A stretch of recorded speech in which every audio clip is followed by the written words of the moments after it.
Táid an seo inniu chun fáiltiú speisialta don na scoileanna atá ghlach an páirt do Eolaí Óg na Bliana Éileán.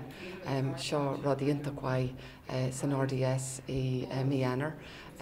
Tugann mar rin takeíocht don comórtas seo, ceapan go bhfuil se go chiintach agus seo fáilte don na scoileanna ó túisceart na hÉireann, agus cean de deisceart na hÉireann chun takeíocht a thuirt do eolaíocht, technoliaocht, innealtóireacht, agus ceapan lás darú líonach atá anniu.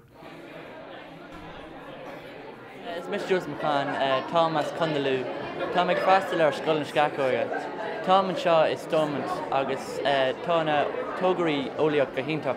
Thugri mé ar grúpa a chuirste ar Eolaí Óg na Bliana, mar rinn an grúpa seo an GCSA agus an ard level sa Gaelic hana féin agus is eolaithe iad ar fad agus thugri siad ar chuirste ar an comórtas ach ar an drochar ní bhfuair muid fréid go dtí an báta mBaile clia.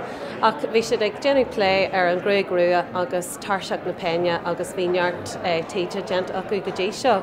Chuirmid isteach tíide ar géan rua agus tarseach na peine agus chuirmid daoine rua a éan daoine nachra rua agus bheiceil cé cóhfada sa hocail pein a ghlacú.